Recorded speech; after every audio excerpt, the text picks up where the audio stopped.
Alrighty, guys, we're back again. This time with the KR22. Obviously, King's Rest definitely being a little bit more challenging dungeons. This is done on the most previous fortified week. It was a fortified bolstering week. Overall, I felt like I played this dungeon pretty good, which is why I wanted to highlight it. Even though it was a deplete, and we ended up depleting it by about a minute to a minute and a half. There was no King's Rest 22s done up until this point, and it would have been like a world first, so it would have been a really, really good dungeon. But I feel like it still brings a lot to be able to showcase. You also actually see me taking Renewal here. A little bit different than what most people are playing in King's Rest. I'm taking Force of Nature, Renewal, Resto Affinity, pretty common. Mass Entangling for the first boss, Incarn, Twin Moon, and then Fury Balloon. I think this setup is pretty optimal for this dungeon, especially since we're running double Druid, we're running a Resto Druid and a Balanced Druid, so I am able to take Mass Entangling while he does still have Typhoon. And like I said, it is this fortified bolstering skittish affix week, so it makes King's Rest a little bit more doable than it otherwise would be, but still very challenging as there have not been any 22s done. As for Azerite, what I was playing here is I was playing one Treacherous Covenant, double Arcanic Pulsar, and then I was also playing triple Streaking Stars. So I had a pretty decent amount of single target damage, and what I was looking to do there is, obviously in King's Rest, single target damage is very important. However, overall, I like this setup most of the time anyways. And so right here, you actually see me using my first Incarn of the instance on this 4-pack. We're sitting here, I'm single targeting down the Witch Doctor. Even though it is bolstering, we're going to try to keep the mobs as even as possible. I'm looking to be hitting the Witch Doctor, as the casts from the Witch Doctor are pretty deadly. They have this Deathly Chill and the Shadow Bolt Volley, which needs to be interrupted. So we are making sure that we get an interrupt rotation on there. You obviously see me drop my Solar Beam there. And additionally, whenever the champion with the shield does actually go into the shield phase, as soon as he comes out of it, he gets an enrage effect, and you can soothe that off. So you either see me or the other Resto Druid looking to soothe off that enrage effect as quickly as he does gain it, because it pushes your tank in pretty hard, especially on a fortified week where tank damage in King's Rest is pretty high just due to fortified and bolstering.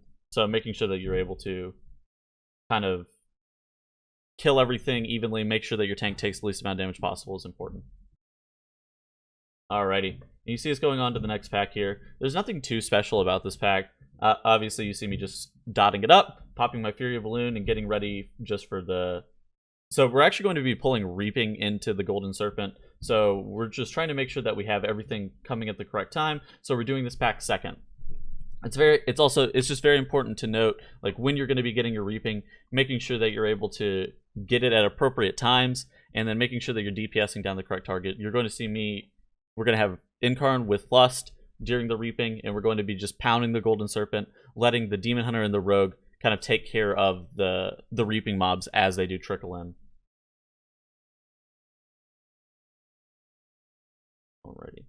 So yeah, I'm done doing the workshop VOD POVs, and now I'm back doing my own little personal commentary on dungeons and stuff like that. I'm going to be looking to probably be doing another dungeon workshop stream, probably a little bit after the MDI or something like that, but I have been streaming a lot lately, so if you do want to catch some of my POV, make sure you can check out my stream. Additionally to that, also make sure, like, if you want to check out any of my other stuff, I have a Discord link down in the description, a Patreon, all that other stuff, so make sure to check that down in the description. But cool, thank you guys for all supporting me. So continuing on, we're obviously doing the 4-pack here, same thing as before, making sure I'm single targeting down the Witch Doctor while we're trying to keep the mobs as evenly as possible, making sure that we kill them super evenly in order to be able to proc Reaping at a very specific time. Obviously, if we're not proccing Reaping at the most ideal time, then we're going to be struggling overall, just because we are trying to proc this Reaping into the boss. So our healer is going to be trying to get a drink as quickly as possible. So basically, if you actually start spamming your drink right as the Reaping is spawning, you are able to actually sit down and drink. So that's why we have to make sure that we kill these mobs within like a couple seconds of one another. Additionally to that, bolstering, making sure that the mobs are killed pretty evenly is important as well. And you see my Incarn coming up here. I'm sitting here holding it, of course, because we were about to be using our first Bloodlust of the instance. You also see me soothe that champion to make sure that he's not just going to plaster our tank here. And then the mobs are getting low pretty evenly here. I don't think I actually like the fact that I used Fury of Elune there. I feel like it would have been better used on this Reaping pack and on the boss. You see our healer quickly getting a drink while the golden serpent spawning. I'm sitting here dotting up the ads. I'm not going to be my highest priority damage is not going to be on the ads. It's going to be hitting the boss whenever the boss comes in. So making sure that I have just everything ready for that. You see me dump a Star Surge, I instantly pop my Incar, and then we get Bloodlust rolling. Then I'm just sitting here single targeting down the boss. So the reason for this being is that the Rogue and the Demon Hunter get significantly more efficient cleave while AoEing as opposed to me, because you have Blade Dance, you have Blade Flurry. Whereas for me, it costs me a lot of globals to be looking to dot. It costs me a lot of single target damage just to be looking to. It costs me a lot of single target damage to be looking to AoE in general, just because of how Starfall works in the current state. And you do actually still see me doing a pretty decent amount of AoE. It seems like we're all just kind of cleaving off the boss.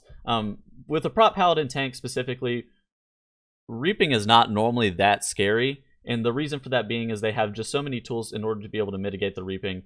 And then you see me here using my first mass entangle of the dungeon, making sure that those mobs stay rooted the whole entire time. You see me renewal whenever I get that animated gold on myself, and then I swiftmend myself because I don't have bark skin available yet. Once I get the next animated gold, I should have bark skin available, and I'm just going to kind of cycle through my own personal cooldowns.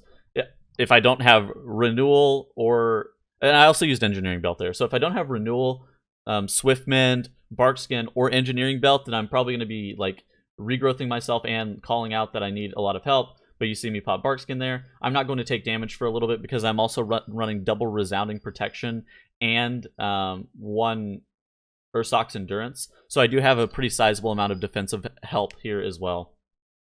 So that's just something to be thinking about. I'm not only running double Arcanic Pulsar because I think it's the best. I'm running it because I do get significant amount of defensive value out of the traits as well. And you also see me Swiftmend our healer there. He gets really, really low in bear form. And I actually don't have any defensives here aside from my my resounding protection. So I'm looking to regrowth myself to make sure that I'm not dying. I get spammed down by our healer. I'm calling out, hey, I don't have any defensives up yet. I need some heals. And then and it's pretty good overall. So we're making sure that we do get our heals. You obviously see these animated golds walking in. So as soon as they all activate and start moving, that's when you want to mass entangle them if you are running mass entangling for this dungeon. And the reason for that being is you can't root them if they're not active yet. So they'll just sit there. And if you do root too early, they just won't get rooted and then they'll start walking, which is not what you want to be doing, especially if you are electing to use mass entangling. Alright, and you see me getting the spit gold again, but I do have bark skin available to me, so I'm not in any danger of dying realistically. Well, actually no, I do get really low, and I'm glad I regrowth myself. I might have been able to use renewal there, but obviously not the most important use of renewal, so I'm glad that I actually chose to regrowth. Alrighty, and then we get a pretty bad setup coming into this gauntlet room. We're going to get the guard captain and the king set up on this front left-hand one. So overall, this is probably the worst one we could get, but I actually do end up having my Incarn up, and we're going to end up trying to line the AoE bleed that you do get from the guard captain. So making sure that we are not the Axe Barrage, that's what it's called. The Axe Barrage. We're making sure that we're lining the Axe Barrage or stunning it or just DRing it or making sure that it's not killing us. So making sure that that is getting dealt with appropriately is important. I actually elect to use Incarn and kind of nuke down the guard captain as quickly as possible, even though it is bolstering, and even though we are going to bolster the king and the healer mob. It's not really that big of an issue. As long as the guard captain dies, then we're in a significantly better spot. So it makes our melee not have to line. It makes the group just take a significant amount less damage in case we do actually get hit by that Axe Barrage. And it just, even though the other two mobs are getting bolstered, it's not like they're at 0 health. Just because I'm sitting here, I pop my Incarn, I'm kind of nuking down the single target mob and then giving the other two mobs 25% additional health through bolstering. It seems like a better decision overall, just for our group survivability and our overall group damage in order to be able to single target down that mob. You obviously see me hovering over my details. I'm trying to look and see if I was actually the only one who was hitting it single target. I'm trying to determine if whether or not that was actually a good option or not. Additionally, you've seen us being... So as soon as the lightning rod gets casted, so he'll start channeling it, and then once he casts it, then you can knock it with Typhoon or Ring of Peace or whatever else. Just like once you knock it after the cast starts, he won't recast, but if you knock it before, then he will start recasting. So interesting note, trees actually don't taunt the queen here, which kind of sucks, honestly. It's actually very frustrating that they don't taunt the queen. My personal opinion, they probably should. But that mob actually does a pretty sizable amount of single target damage to your tank just because the shoot mechanic. Additionally, this is a fortified week, so our tank is actually going to be taking a pretty sizable amount of damage. You see our tank running away. I think he might end up dying to the queen there. Yeah, I was trying to swift bend him, but I couldn't get it off as quickly as possible, so I do end up just battle resing him, and then we end up just being able to salvage the pull. Demon Hunter might be one of the dumbest classes in the world. That class actually is just so tanky for no reason, just because of how Blade Dance and their leech works. So if your tank does in fact die, then they can actually blur tank or and then dodge melees and stuff like that for a pretty decent amount of time while you're trying to recover, get your tank rezzed or whatever else.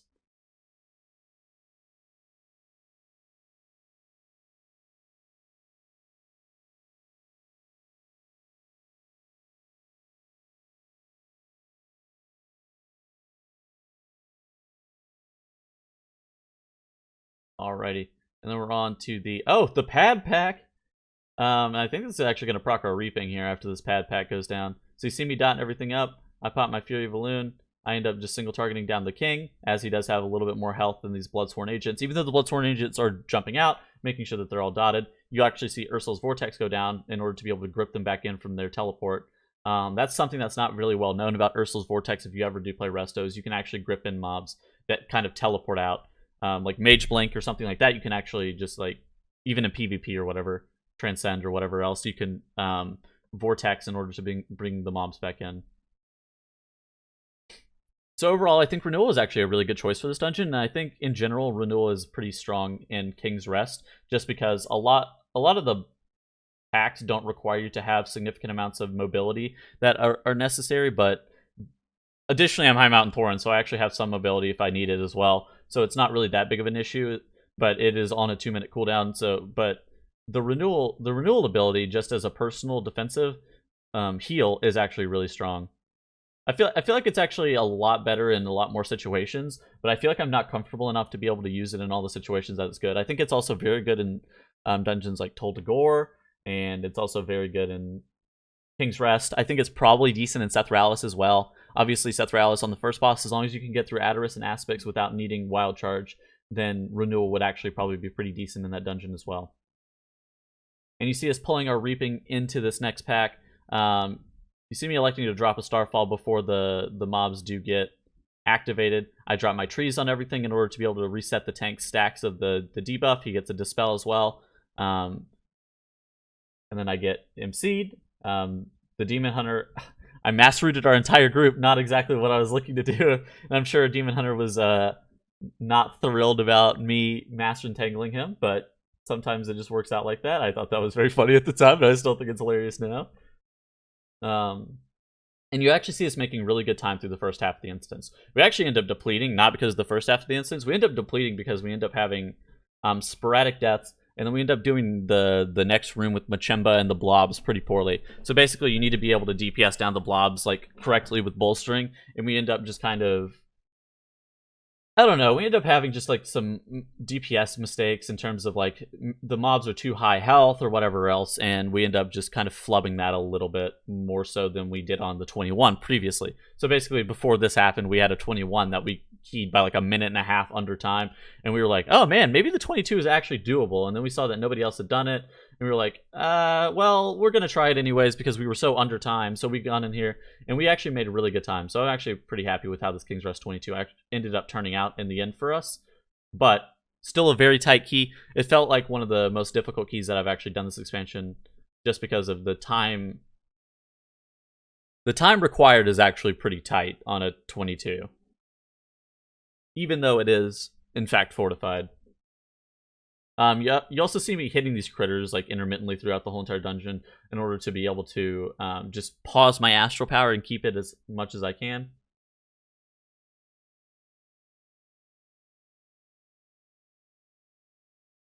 And you see my Incarn is back up, but I'm electing to not use it. I'm holding it for the blob pack. The reason for that being is that I really want it to be able to DPS down evenly on the blobs. Make sure that I'm going to be looking to Star Surge some of the higher health blobs or whatever else to make sure that we do kill them evenly, even though we end up not. But that's that's whatever at this point, right?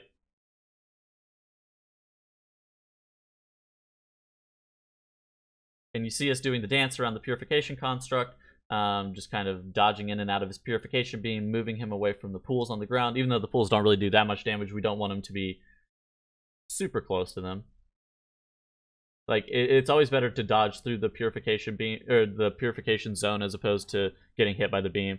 You see me taking a long path around the boss, or around the zone, where I probably could just walk straight through it and have been okay. But it's okay. It's not really it's not that big of a deal at the end of the day. Alright, and then you see me trying to get high on Astral Power before the blob pull. I'm actually spamming my dots trying to run into melee here because I need to dodge this beam, because the beam while the beam won't one-shot you, it puts significant strain on your healer, and he's sitting in cat form right here because he's expecting none of us to get hit. And you see our tank immediately pulling these embalming fluids. We're going to sit here for a second. Rogue, DH, myself, and the healer are all just going to sit here, let the tank try to gather the mobs as quickly as possible, because it's very important that they get DPS down evenly. You see me proccing my Arcanic Pulsar, and then I'm going to be proccing my Incarn in just a second here. Making sure that everything gets dotted up. Then I get a fat host.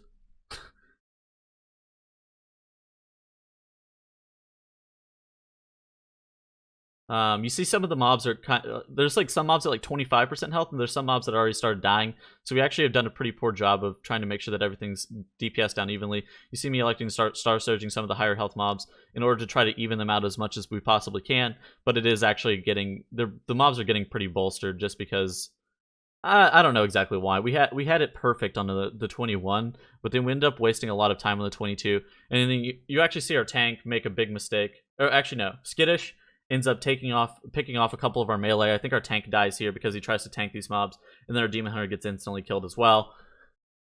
We end up salvaging this because I end up actually somehow being able to kill these big oozlings, but not exactly what we're looking for. It ended up costing us a lot of time, probably about 30 or 40 seconds, compared to something that's done a little bit cleaner. These oozlings are even coming at me. I'm gonna run in trees, get them off me so I don't die. And then we end up cleaning up the pool. So we end up start rezzing. I walk in the puddle because I wasn't paying attention to the fact that it dropped it once it died, but we end up being okay. Okay, so now we get the res off. We're going to be pulling the two constructs together, both on the same side. The reason for that being is that they will entomb so they entomb the closest tomb, so making sure that you're close to the correct one. You see it right here. This one is the one that we're wanting to be going in, so that they can click us out as quickly as possible. Making sure that we get entombed into the correct tomb is very important here. It just saves us a lot of time, and it allows for a more efficient pull. Because if you have to pull these mobs one by one, you're just wasting time. You're wasting probably like 40 or 50 seconds just trying to pull them one by one. Whereas pulling them together is actually very good.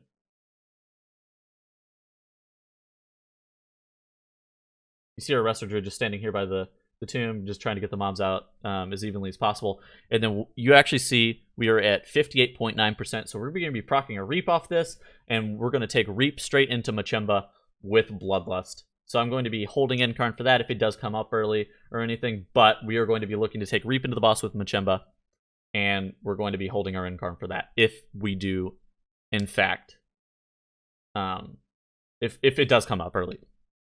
Basically, the reason I'm actually playing Incarn here instead of Star-Lord is I feel like I get insane Incarn value in this dungeon as a whole. Obviously, taking Reap into Mchimba, big Incarn value. Taking Reap into Golden Serpent with Incarn, obviously big Incarn value as well. Just making sure that I'm using it on cooldown, and making sure that I'm using it at the correct points is very important. It's super important on the Shadow of Zul mini-boss. It's super important with any Reaps with the boss. It's super important to be nuking down the Axe Thrower on Council of Tribes, and just making sure that you do have Incarn up for these very important and very pivotal moments inside of the encounter is very important as a balance druid in terms of priority target selection. Alrighty. You see me popping my Incarn here. I'm sitting here holding trees for a little bit, let our tank get high on stacks. I drop my trees, I accidentally get clipped by the fire, so I probably should have used my bull rush there. I was kind of getting some frame lag because we had a lot of reaping mobs with Mchimba, so I wasn't able to get out of the fire as quickly as possible. I probably should have used my bull rush there in order to be able to get out relatively quickly. And you hate to see it. Getting entombed on your incarn during bloodlust just makes you really upset. You see us having a lost soul out here in the middle of nowhere that has healer aggro on it. We're going to be calling that out. Our tank picks it up pretty quickly off of us. And then you're going to be seeing me dot up the reaping mobs. The reaping mobs here have a decent amount of health just because they do scale off the health of the mobs. So we do have the reaping mobs with the constructs. The constructs reaping mob up for a pretty sizable amount of time. Alright, and then you see me procking my pulsar and then just kind of cleaving off the boss. Obviously, we don't want to be AoEing down the reaping, as that's just pretty inefficient damage-wise. I'm going to be getting my trees up in a second, and I'm going to be using it to tank the mobs off, the reaping off of our tank as well. And then we actually do get a pretty good fire for where the mobs are being tanked by my trees. And overall, we're still making okay-ish time. Obviously, the embalming fluids and the bolstering of those caught us off by a pretty sizable amount of time. We ended up wasting probably 30 or 40 seconds just trying to kite those out, wasting B-reses, or not B-reses, but wasting time to res, wasting just time to kill with bolstering and whatever else. And you actually see me almost getting hit by one of those circles that does make you do reduced damage just because I was coming out of the tomb. You see our rogue cloaking it there. He got very, very low. You see me swift mending him because he's still incredibly low. That's probably a waste of global in retrospect. So basically, he wasn't in any danger of actually taking any more damage, and I chose to swift mend him, costing me 2 global. So that's probably not worth in the grand scheme of things. You see me get the drain fluid on me. I pop bark. I pop my engineering belt. I have renewal up as well. So I'm actually just gonna take 0 damage from this drain fluid. And then, okay, so basically once the drain fluid is commenced, you get this minus 50% damage debuff, and I get entombed again. This sucks. You get this minus 50% damage debuff that goes away once you get healed over 90%. So looking to be able to swift mend your other party members or using your renewal at the very end of it in order to be able to top through 90% is actually pretty important. You see me looking at the details damage meter, looking at how my damage on Mchimba specifically was doing. Obviously, getting entombed on my incarn might be the least optimal thing in the history of man.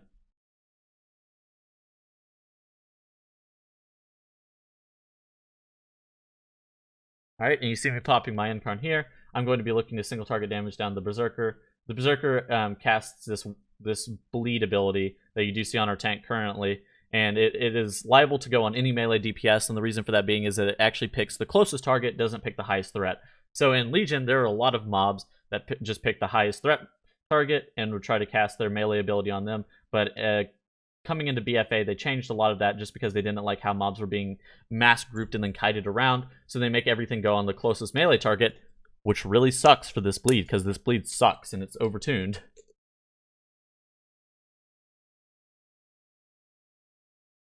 But you see me employing the same strategy that I used on the Blade Guard. And then on this mob as well, I single targeted damage down the Berserker in order to be able to try to get it dead as quickly as possible. You actually see our tank going down, costing us another about 10 to 15-ish seconds just because of the 5 seconds, and then the 8-second res, the 5-second death timer, and the 8-second res. So that was obviously not optimal. And you see us doing the Witch Doctor and the Berserker together. Just these 2 mobs, honestly. So in hindsight, this doesn't seem the most optimal. I would have liked to have gone a little bit bigger here. Reason for this being is that the timer is already super tight for us, and I think if we would have gotten the Brute with it or gotten the 2 Raptors with it or something else, it would have been able to save us a decent amount of time just in order to be able to merge packs together to where the fact that we don't have to pull them separately.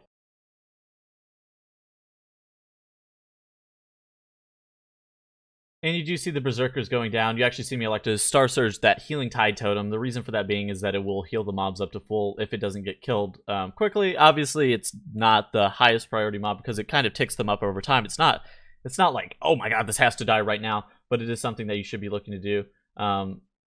You actually see me almost getting lapped on by the Berserker because I do have that Frost Shock debuff that you actually can shapeshift off. So trying to make sure that I don't have that Frost Shock debuff and get out of the Berserker's range was actually very important, but it does get hodged mid-leap, so the leap doesn't even finish anyways. You see me getting the bleed on myself, though, and I do end up living just because of the use of Renewal and Swiftmend there.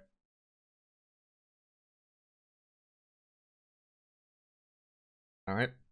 You see us doing the Beastmaster and the Double Raptors here.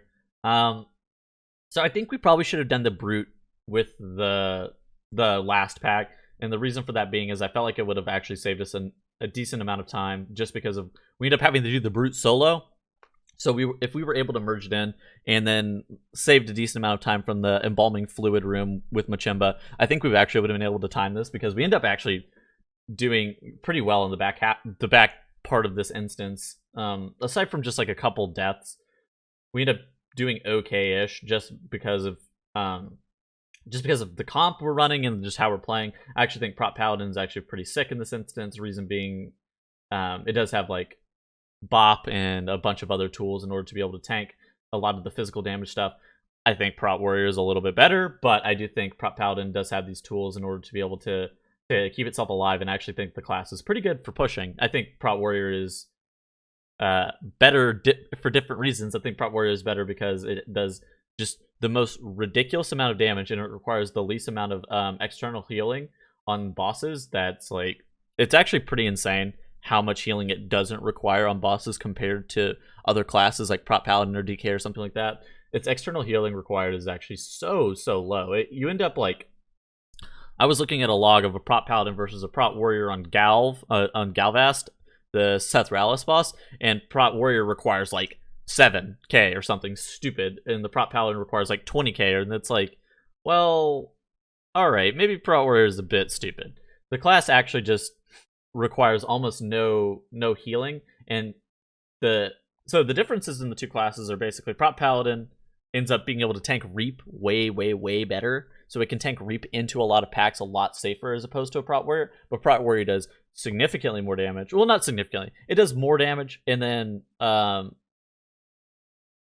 because Prop Paladin actually does still do considerable amounts of damage, and then Prop Warrior also has a like insane self-survivability with Last Stand, Ignore Pain, Shield Wall, all of these tools that it does in fact have. It actually just so tanky right now. And then my personal favorite, Spell Reflect. Big bullshit ability too, honestly. Spell Reflect actually might be one of the most stupid abilities in the game, the fact that it's only on one class.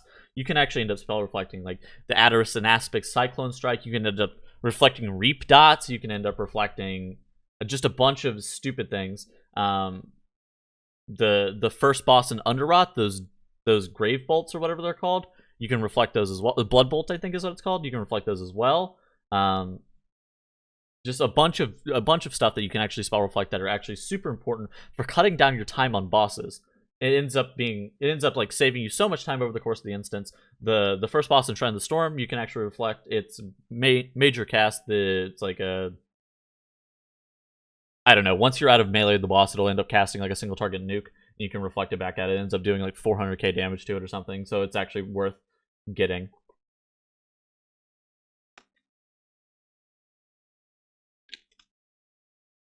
But yeah, Spell Reflect is pretty good. But the tank meta is pretty much Prop Warrior, and then Prop Paladin and Blood Death Knight are both playable and decent, but Prop Warrior is significantly better for a multitude of reasons. And the fact that you can only have one tank, for instance, kind of shoehorns everybody into playing one tank. The best tank, normally. You saw it in Legion with Blood Death Knight, because that class, real good. But now we're seeing it again with Prop Warrior. Now you see me actually getting the blade on myself again, and I'm getting incredibly low, but I end up not swift mending myself. I just end up riding it out with the bark skin because I think that's all I need, and I ended up being okay. Our Demon Hunter gets hexed. I end up looking to dispel it as quickly as possible, but our healer ends up dispelling it. Then we do get the poison barrage on multiple members, and we're trying to dispel that as quickly as possible. Our healer obviously doesn't have his dispel, but I can also dispel poison, so yeah, it is a poison. Yeah, so I can end up dispelling poison, so we end up dispelling that as quickly as possible. Paladin also has a poison dispel as well, so we actually have 3 poison dispels for this instance. He just doesn't have decurse, I think, because Paladin does disease and poison, and Druid does curse and poison. And you do actually see the Demon Hunter end up going down here, and we end up wasting about 15 seconds looking to not battle res him, but single target res him. And again, it's like another reason that we depleted the key. We ended up just making these minor mistakes. I think the Brute has to come into another pack, and we have to do Mchimba's room a little bit safer and a bit easier, because like I think that ended up being what wasted us the most amount of time. Not consolidating the Brute, doing it by itself, and then doing the Reap by itself. I feel like we could have figured out something to do a little bit better there. Or actually, no, we didn't end up doing not the Reap by itself. We ended up doing the Reap with that last pack. But we could have ended up having a little bit better usage of our pulling or pathing. Was a little bit better, I think, in order to be able to time the key. And then you actually see Kula the Butcher as the first mob here. We end up popping Bloodlust on her. We're going to get one more Bloodlust before the end of the instance, so we're looking to pop Bloodlust as soon as possible, get it rolling, get 4 on this 42-minute timer, which is actually not super common, but we do end up actually pulling it out somehow.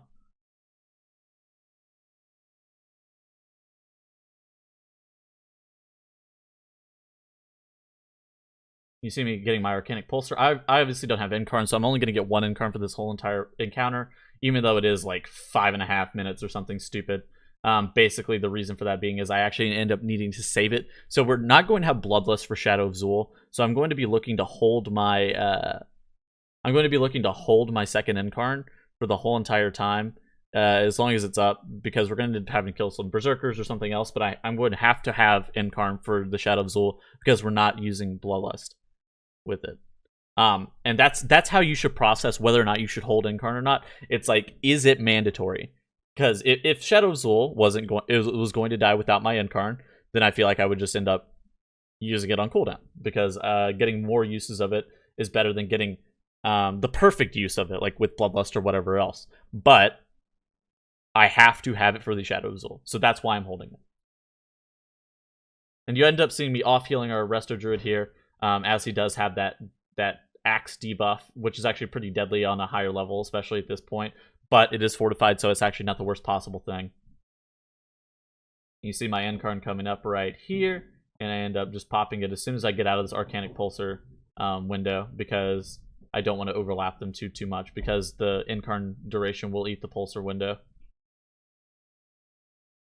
And you see us looking around for the explosive totem. It's actually nearby. I end up Star Surging it once, and it like instantly dies, just because Star Surge is actually really, really good for killing explosive totems.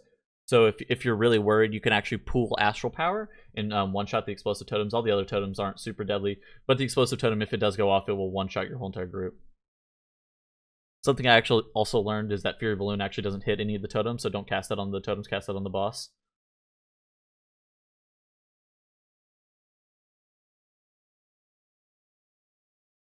And overall, I think this part of the fight is actually super easy. This rotation is actually not the worst possible one. So basically, you get the Axe Woman, which is not too bad. You just end up having to dodge the axes, and which she's the most deadly, honestly, because the reason for that being is her bleed is actually just insanely overtuned for the most part.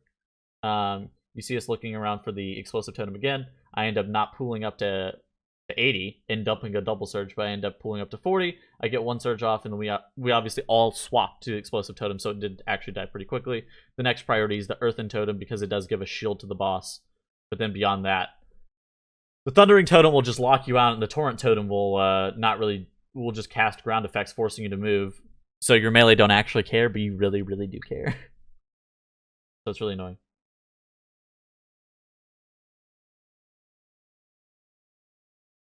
We're just hanging out, waiting in the intermission. I obviously cast a Wild Growth and hot up our Demon Hunter here. And now we're on the Akali the Conqueror. Akali the Conqueror. And then I'm trying to figure out if our rogue is actually going to solo that or not. And he doesn't actually say anything. And then he ends up vanishing at last second. And then we end up actually getting... Okay. This is actually super sick. We end up getting this insane setup where he does his backhand, and then he does the barrel through. So the tank will end up having the physical damage debuff, and then they cast the barrel through. So the tank can actually stand in melee and continue to DPS the boss for a little bit while he does have the debuff. Because look, here comes the backhand, and then he's going to cast his barrel through right here. So our tank comes back into melee to DPS, Well, actually, it doesn't come back into melee because we're trying to figure out what the hell's going on because we vanished it. So it desynced the timer. It was actually such a good strategy, but it was totally on accident. We didn't realize this was the thing until this point. But it makes sense. So yeah, you're going to see my end card coming up in 25, and then we're going to be pulling a pack or whatever, and I'm just going to be sitting here holding it for a while. I feel like I actually have really good incarn value, like incarn usage and incarn value in this whole entire instance.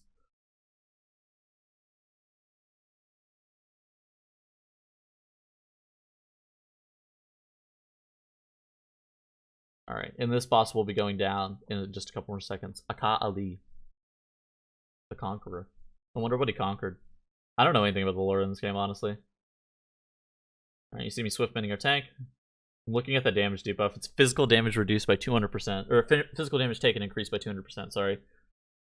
So yeah, you're gonna get the dick if you don't. So basically, most of the time, you'll just end up kiting out that after you end up getting that debuff. So you'll just walk away from the mob, or your demon hunter will taunt it and walk away with it or something.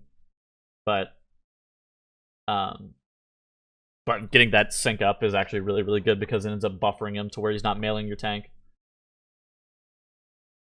And then we have to deal with 2 Berserkers here. You see our demon hunter getting 2 stacks of the bleed. He's probably going to go down here in a second because he ends up getting 2 more stacks of the bleed as well.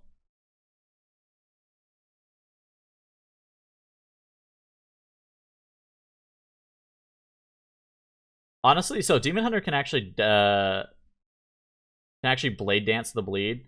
I feel like that might be a little bit better of a strategy, is just blade dancing the bleed over and over again, holding blade dance, not using it until the bleeds come out, or after the bleed comes out, just in order to be able to bait them onto your Demon Hunter so he can dodge them every single time.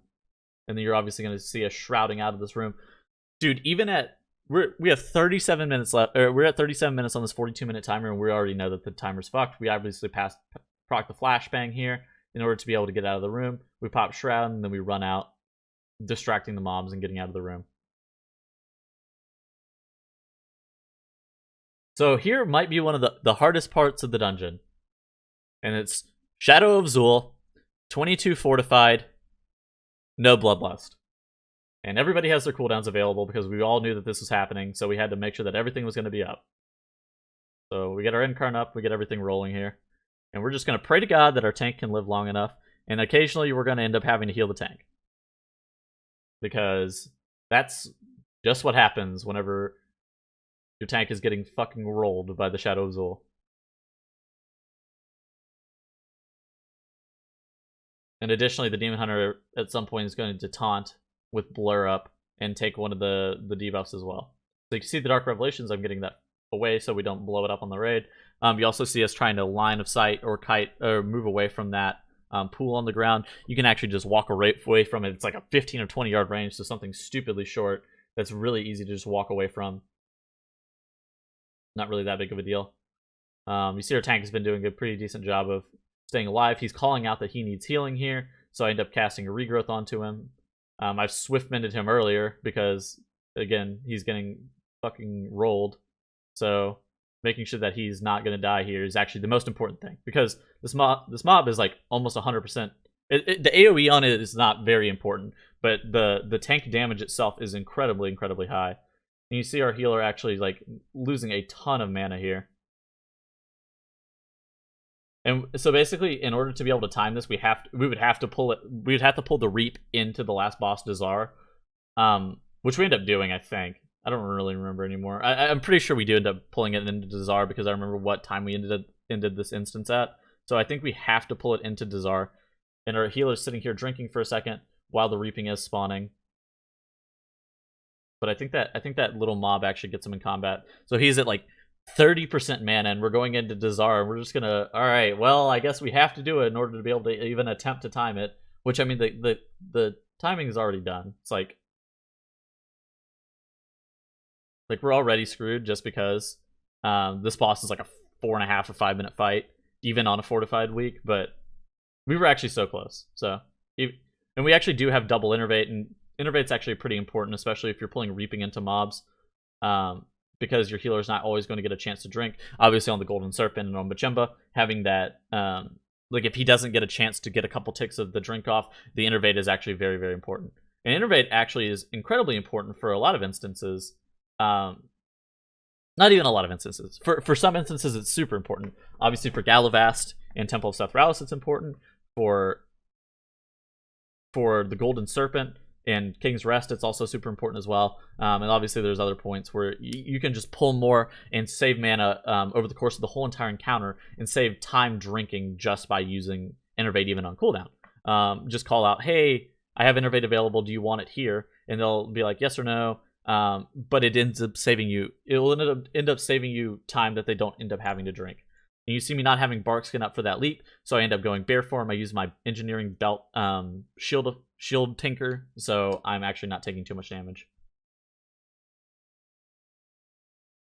You see Bloodlust coming up in a couple more seconds.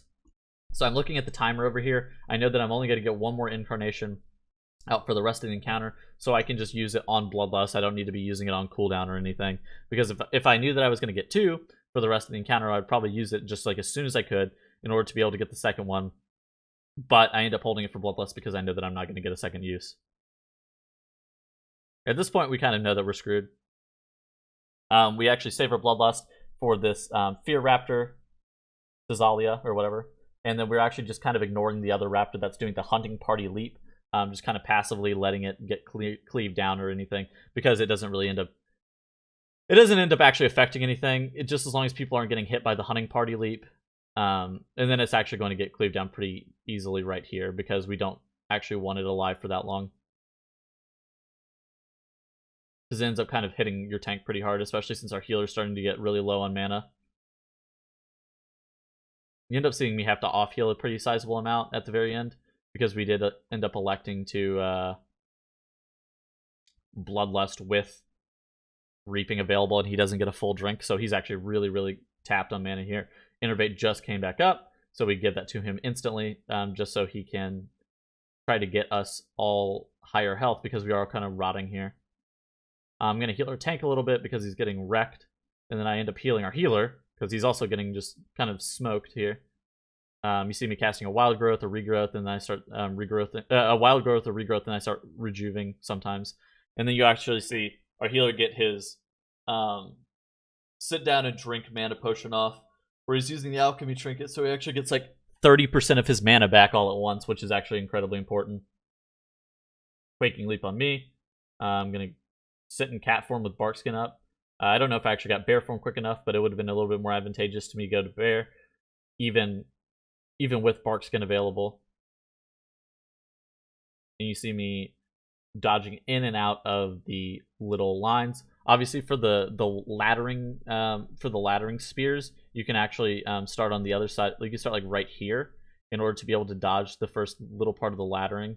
You see it coming out right here, and then I bull rush straight through in order to be able to not have to like walk all the way across with the laddering. You actually see me getting hit by a tornado. That's not super great, but it'll end up being okay because I don't end up dying. And I have Renewal and 10, and I also have Swiftman available, so there's really no chance I die anymore. Balance Druid in general feels like it's one of the tankier classes, and I feel like it's actually super easy to play, especially if I have double Resounding and Urso's Endurance. I feel like I'm actually just almost unkillable. But that's it. King's Rest 22.